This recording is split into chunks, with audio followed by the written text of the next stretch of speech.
Me llamo Lucía Aranda. Y a mis 47 años, creía que por fin había descifrado el truco de la estabilidad. Trabajas duro, llegas temprano, no haces horas. Durante 12 años, eso fue suficiente, hasta aquella mañana en que Javier Torres, nuestro director general, se paró frente a una sala llena de ejecutivos y anunció una reestructuración organizativa. La palabra reestructuración sonaba fría, como algo que podrías limpiar con alcohol. Estaba sentada al fondo de la sala de conferencias, fingiendo tomar notas mientras su voz rebotaba en las paredes de cristal. Cuando dijo, con efecto inmediato, sentí que el suelo se inclinaba bajo mis pies. 2 horas después, Recursos Humanos me llamó. El mensaje fue breve. Lucía, ¿puedes pasar un momento para una charla rápida? Rápida significaba definitiva. La gerente, una mujer que no podía sostenerme la mirada, deslizó un sobre por la mesa. Dinámica Estelar valora tus años de servicio, pero tu puesto ha sido eliminado. No pregunté por qué, ni siquiera hablé, solo asentí. Tomé el sobre e intenté que mis manos no temblaran. 7 días antes de los bonos, ni siquiera se molestaron en disimular el momento elegido. Al cruzar la oficina de planta abierta, el silencio pesaba más que cualquier palabra. Nadie levantó la vista de sus pantallas. 12 años de plazos compartidos y pausas para el café se desvanecieron en un solo trayecto al ascensor. Mi escritorio, reducido a unas fotos enmarcadas y una taza de café. Parecía más pequeño de lo que recordaba. Afuera, la lluvia de Ciudad de México caía en una cortina fina e implacable. Cargué la caja con mis cosas hasta el coche, escuchando el suave golpeteo de las gotas contra el cartón. El olor a asfalto mojado llenaba el aire agudo, metálico, casi cruel. En casa, el silencio era peor.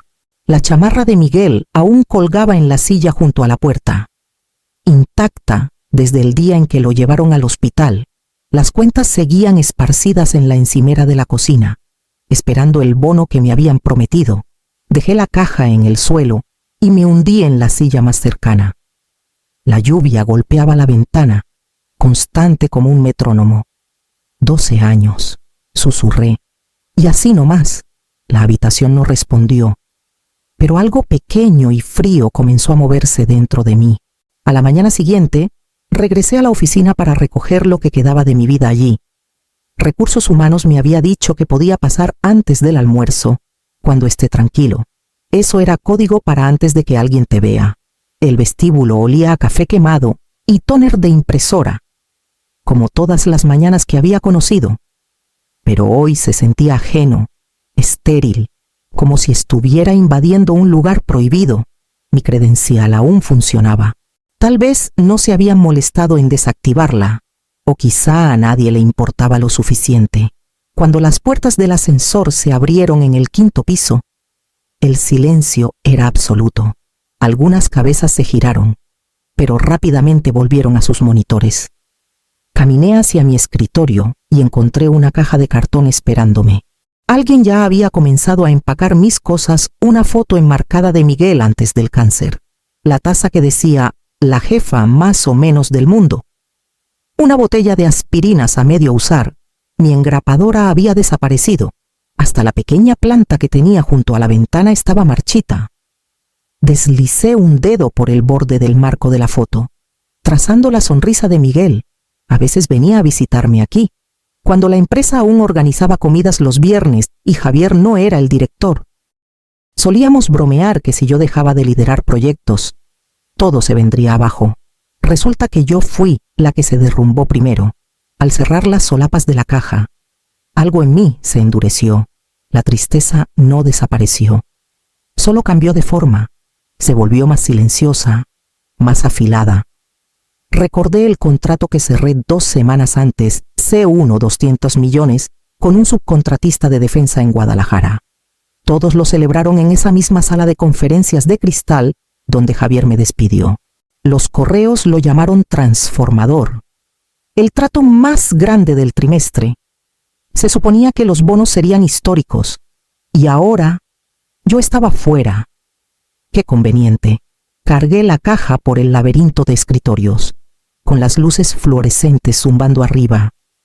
Afuera, la llovizna había regresado, convirtiendo el estacionamiento en un espejo del cielo gris. Coloqué la caja en el asiento trasero y arranqué el coche, pero no manejé a casa. Me quedé ahí, mirando mi reflejo en el retrovisor, y me di cuenta de que en los negocios, el momento elegido nunca es casualidad. Esa noche no pude dormir. La lluvia no había parado desde la tarde. Golpeaba las ventanas como un metrónomo contando las horas que ya no pertenecía a ningún lugar. La caja de mi escritorio estaba en el suelo junto al sofá, sin abrir. La miré por un largo rato. Luego saqué la carpeta que había dentro, etiquetada como registros laborales. Dinámica Estelar había cambiado de logo 2 veces desde que empecé, pero el contrato dentro aún tenía el original, impreso en tinta azul profunda cuando la empresa era más pequeña, cuando aún se sentía humana. Mi firma estaba ahí, pulcra y cuidadosa, junto a la del antiguo director. Había olvidado lo orgullosa que me sentí ese día. Fui una de las primeras mujeres en un puesto directivo en contratos de defensa. Algo raro en ese entonces.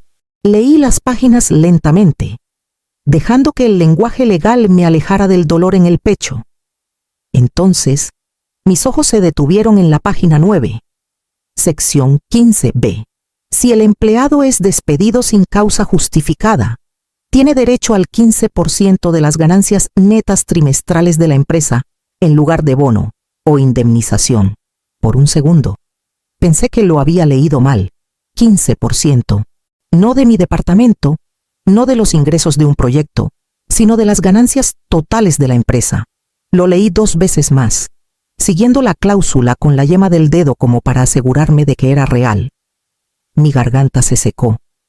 Esa cláusula era mía. La había peleado en 2017 durante una guerra de licitaciones gubernamentales que casi nos lleva a la quiebra. Era un incentivo de retención, lo que la Junta entonces llamó esposas de oro. Yo construí las relaciones que ganaron esos contratos. El antiguo director entendía mi valor. Javier nunca se molestó en hacerlo. Abrí la calculadora en mi celular con los dedos temblando. Si las ganancias del cuarto trimestre alcanzaban siquiera los C$700 millones, lo que el contrato de Guadalajara podía garantizar, el 15% serían C$105 millones. Me recosté, con el corazón latiendo fuerte. La lluvia se suavizó afuera. Un silbido constante. En la mesa frente a mí, la cláusula brillaba bajo la luz de la lámpara, 12 palabras silenciosas que Javier Torres había olvidado que existían. Y por primera vez desde que me despidió, sentí un pequeño destello de control regresar. Por la mañana, la lluvia había parado, dejando las calles de la Ciudad de México relucientes y plateadas bajo un cielo pálido. Le envié un mensaje a Esteban Morales, un viejo colega que se unió a Dinámica Estelar el mismo año que yo. Habíamos sobrevivido a retiros de productos, crisis de fondos y más de una reorganización estratégica. Respondió casi al instante: «Nos vemos en Café del Puerto, a mediodía». El lugar estaba tranquilo. De esos cafés donde el aroma a espresso flota en el aire y las conversaciones se mantienen discretas. Esteban ya estaba ahí, sentado junto a la ventana con vista a la bahía de Acapulco. No había cambiado mucho, la misma camisa planchada, los mismos ojos cautelosos que siempre veían demasiado. No perdió el tiempo. «No eres la única, Lucía», dijo en voz baja. «Otros 3 ingenieros senior, finanzas y adquisiciones, todos fuera esta semana, justo antes de los bonos». Asentí. Las piezas encajando con una precisión enfermiza. Javier lo llamó optimización. Yo lo llamé lo que era un robo descarado. Esteban se inclinó más, bajando la voz. Lo están presentando como un esfuerzo de reestructuración para estabilizar las perspectivas del próximo trimestre. La Junta lo compró, pero los dos sabemos que los números no necesitan estabilizarse. Dudó, mirando al barista antes de continuar. Vi el pronóstico interno. Lucía, la proyección de ganancias netas del cuarto trimestre es de C$720 millones. Y eso antes de que el trato de Guadalajara se cierre por completo. 720 millones. El número resonó en mi mente como un latido. 15% de eso era más de lo que jamás soñé ganar en mi vida. Esteban tomó un sorbo de su café, evitando mi mirada. Piensan que te fuiste para siempre. No se dan cuenta de que la mayoría de esos marcos legales, las políticas de retención, las cláusulas de terminación vinieron de ti. Levantó la vista entonces, con un destello de algo como admiración o culpa en los ojos. Olvidaron quién construyó los cimientos sobre los que están parados. Cerré mi cuaderno, deslizando el bolígrafo de nuevo en el bolsillo de mi chamarra. Entonces tal vez sea hora de que alguien se lo recuerde. Al salir, el viento de la bahía traía un leve aroma a sal y diésel. La ciudad brillaba húmeda bajo una luz tenue, y por primera vez en días me sentí despierta. 2 días después, estaba sentada en un rincón de una pequeña oficina legal, entre una florería y una librería de segunda mano en Coyoacán. El aire olía ligeramente a lirios y tinta. Elena Vargas entró con 2 cafés, uno de ellos preparado exactamente como me gusta, negro, con un toque de crema. Siempre había sido ese tipo de amiga directa, aguda y discretamente protectora. Nos conocimos en la universidad. Antes de que la vida nos llevara por caminos distintos del Cistayo a contratos de defensa. Ella a leyes gubernamentales.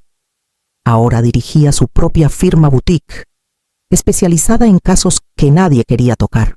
Escuchó mientras le explicaba toda la reestructuración de Javier, el momento elegido, la cláusula, los números de Esteban. Elena ajustó sus lentes y abrió la carpeta que llevé. El sonido del papel deslizándose sobre la madera llenó el silencio. Sus ojos recorrieron las páginas hasta detenerse en la sección 15B. La subrayó 2 veces con un bolígrafo y se recostó. Esto, dijo, golpeando el párrafo. Es sólido como roca, sin ambigüedades, sin cláusula de expiración. Si te despidieron sin causa documentada, te deben el 15% de las ganancias netas trimestrales. Mínimo. Mi pulso se aceleró. Entonces está claro, debería estarlo, dijo. Pero Javier no va a pagar. Alegará bajo desempeño o insubordinación. Esperamos falsos, tal vez evaluaciones inventadas.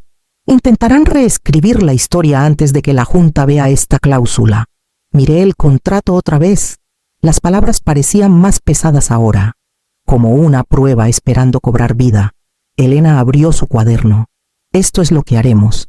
Tú reúne cada correo que elogie tu trabajo, cada reconocimiento, cada referencia de clientes ligada al contrato de Guadalajara. Mi asistente empezará a construir una línea de tiempo, fechas de creación de documentos, metadatos, registros del sistema. Si alteran algo, lo atraparemos. Su tono era calmado, casi quirúrgico. Me estabilizó. Asentí lentamente, sin gritos, sin amenazas, solo pruebas. Elena sonrió, no con calidez, sino con aprobación. Exacto, no necesitas hacer ruido, Lucía. Solo necesitas que lean lo que firmaron. Al salir a la tarde gris, guardé el contrato en mi bolso. La ciudad zumbaba a mi alrededor. Indiferente, por primera vez, no me sentí pequeña dentro de ella. Me sentí decidida. 3 noches después, la tormenta regresó. El viento sacudía las ventanas y las luces de la ciudad se difuminaban a través de la lluvia. Estaba medio dormida en el sofá cuando mi laptop sonó una notificación encriptada brillando en la oscuridad. El remitente E.M. Esteban lo había logrado. Ingresé la contraseña que acordamos hace años, cuando compartíamos archivos restringidos entre departamentos. La carpeta se abrió lentamente, como si el peso de lo que contenía resistiera ser visto. Dentro había 6 documentos. El primero me apretó el pecho. Plan de mejora de desempeño. Aranda, 10 de junio. El segundo, advertencia escrita, 22 de julio. El tercero, revisión final, 30 de septiembre. Cada archivo pretendía ser anterior a mi despido, pero al hacer clic derecho y revisar las propiedades, la verdad salió a la luz en tinta digital clara, fecha de creación 9 de octubre, 3 días después de que me despidieran, ni siquiera intentaron ocultarlo. Abrí el siguiente documento, una cadena de correos entre Javier Torres y la asesora legal corporativa, Patricia Gómez. Reducir personal antes de los bonos, apuntar a empleados de altos salarios, asegurar documentación de causa antes de los despidos. Su respuesta fue peor. Entendido. Fabricaremos justificaciones internas según sea necesario. Coordinaré con recursos humanos. Me quedé ahí, con las manos frías contra el teclado, leyendo y releyendo hasta que las palabras perdieron forma. Cada sospecha que tenía ahora era una línea de texto, una confesión digital. Conecté una unidad externa. La renombré Verdad y comencé a transferir los archivos. La barra de progreso avanzaba lentamente, azul contra negro. Afuera, un trueno retumbó, rodando sobre la bahía. Miré la foto enmarcada de Miguel en mi estantería, la de nuestro viaje a Puerto Vallarta, con su brazo alrededor de mí, el viento en su cabello, por primera vez desde su muerte. No lo sentí como ausencia, sino como presencia, firme y observándome. Cuando la transferencia terminó, el miedo que había vivido en mí durante semanas se desvaneció. Lo que lo reemplazó no fue enojo, fue enfoque. Cerré la laptop y susurré en la oscuridad: veamos qué tan bien manejan la transparencia. Elena me llamó a la mañana siguiente. Su voz firme y cortante. Está lista, en su oficina. Colocó una carta de una sola página en papel grueso sobre el escritorio entre nosotras. Su letra en los márgenes era pulcra, deliberada, cada frase medida para impactar. El membrete llevaba el escudo de su firma. El lenguaje fríamente preciso, de acuerdo con la sección 15B del contrato laboral de la señora Aranda. Solicitamos formalmente el pago del 15% de las ganancias netas trimestrales de Dinámica Estelar, adeudado por despido sin causa. Adjuntos estaban los anexos, capturas de metadatos, hilos de correos y pruebas con marcas de tiempo que mostraban cada documento falsificado creado después de mi despido. El plazo para el acuerdo estaba claro: 10 días hábiles. Elena me miró por encima de sus lentes. La enviamos por correo certificado y copia electrónica. En el momento en que la reciban, entrarán en pánico. No eres solo una empleada molesta, Lucía. Eres una responsabilidad con pruebas. Exhalé lentamente. Que lean lo que firmaron. Esa tarde, ella puso el sobre en mi mano.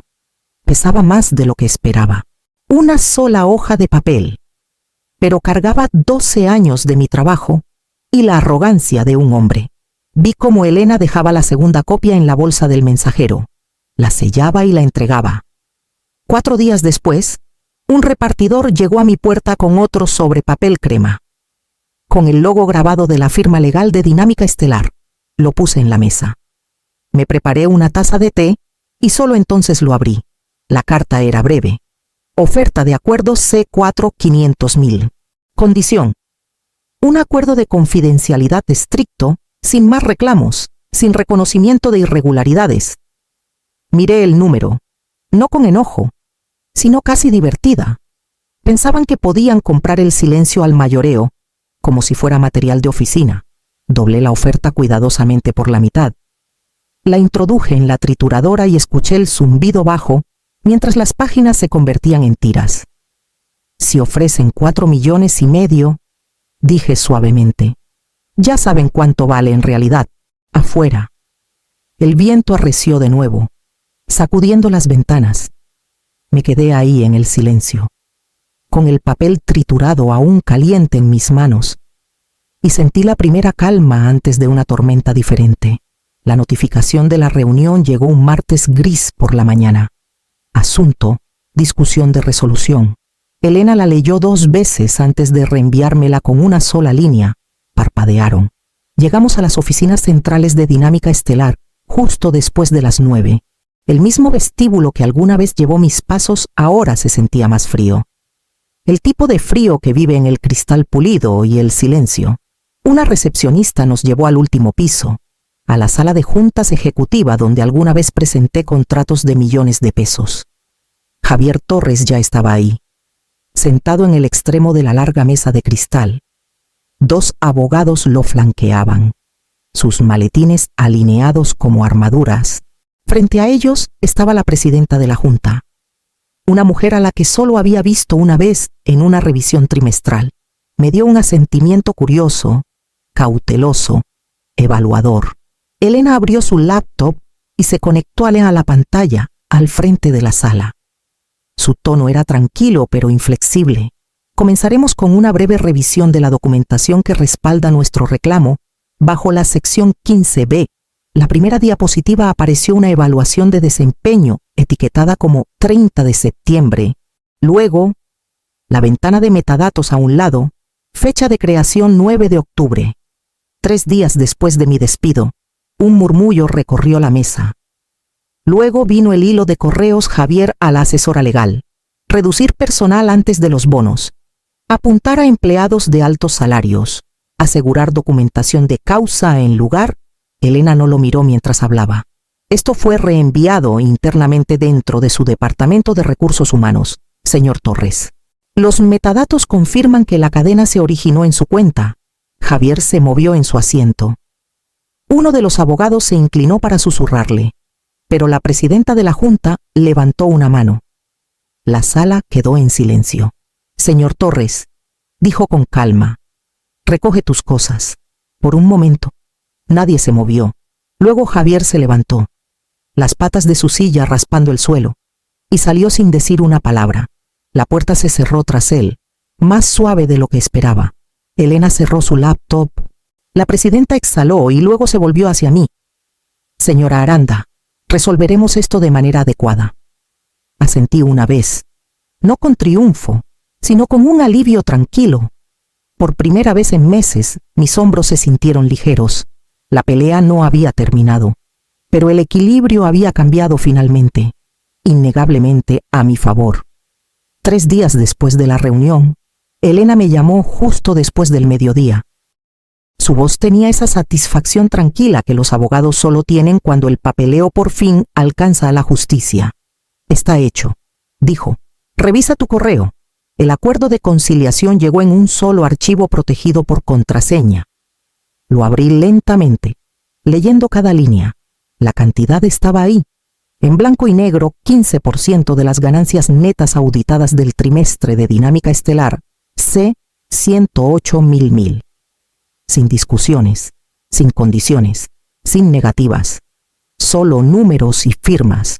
Pero no firmé de inmediato. Me reuní con Elena la mañana siguiente en su oficina y deslicé una nota escrita a mano por el escritorio. 2 adiciones, dije. Ella las leyó una vez, luego otra. ¿En serio? Completamente. La primera, un contrato de consultoría para Esteban Morales T6 300.000 por un año. No discrecional. La segunda, la reincorporación y el pago retroactivo completo para Carla Méndez, una analista senior de finanzas que fue despedida tras negarse a falsificar números. Elena asintió lentamente. Lo presentaré como una condición de buena voluntad. Aceptarán. Es más barato que otro escándalo. 2 días después, la Junta firmó todo sin una palabra de resistencia. La renuncia de Javier Torres apareció en las noticias esa tarde. El director de Dinámica Estelar se retira para perseguir otras oportunidades. Sin mención de cláusulas ni demandas. Solo el eufemismo corporativo habitual para el exilio. Vi el comunicado en mi celular mientras revolvía mi café. El vapor elevándose hacia la luz de la cocina no se sintió como victoria. Se sintió como un suspiro esa tarde. Elena pasó por mi casa con el paquete finalizado. Transfirieron los fondos esta mañana, dijo sonriendo. Y tanto Esteban como Carla recibieron sus notificaciones. Firmé la última página, con el bolígrafo firme en la mano. La casa estaba en silencio, salvo por el suave zumbido de la lluvia que regresaba afuera. Durante meses, cada sonido había sido un recordatorio de la pérdida. Ahora, por primera vez, el silencio sonaba diferente como espacio, como el comienzo de algo que no había planeado paz. La transferencia llegó un jueves por la mañana, sin fanfarria, sin anuncio por correo, solo una notificación silenciosa del banco depósito entrante C108.000. Por un largo momento, no pude moverme. El número brillaba en la pantalla, firme e irreal, como si perteneciera a alguien más. Cerré la laptop y me senté en la mesa de la cocina, dejando que el silencio llenara la habitación. La chamarra de Miguel aún colgaba junto a la puerta. En el mismo lugar desde la noche en que se fue al hospital. La había dejado ahí como si él pudiera regresar a reclamarla. Esa mañana, finalmente la bajé y la doblé con cuidado en el baúl de cedro. Los días siguientes pasaron en un movimiento tranquilo. Pagué cada factura del hospital, cada una liquidada con un solo clic. Luego la hipoteca, el préstamo del coche, la línea de crédito que nos sostuvo durante sus tratamientos. Una por una, las deudas desaparecieron. Cuando apareció la última confirmación de pago, sentí que algo dentro de mí se aflojaba, un nudo que ni siquiera sabía que seguía ahí. Contraté un pequeño equipo para arreglar el tejado que Miguel siempre quiso reparar y repinté el porche que él construyó hace años. La casa volvió a verse viva, firme contra la lluvia gris de la Ciudad de México. Una semana después, me reuní con un director de una fundación local para establecer un fondo de becas modesto en nombre de Miguel, la beca aeroespacial Aranda, para estudiantes que perdieron a un padre por enfermedad. No era grandioso, pero se sentía correcto. Una continuación, no un monumento. Esa noche, me paré en el porche mientras regresaba la primera llovizna. Las luces de la ciudad brillando a través de la bahía. Casi podía escuchar la risa de Miguel en el viento. Pensó que despedirme le ahorraría unos cientos de miles. Murmuré. Le costó 100 millones. La lluvia se suavizó contra la barandilla. Y sonreí, leve pero segura. Eso no fue venganza. Dije, las palabras suaves y ciertas. Eso fue equilibrio.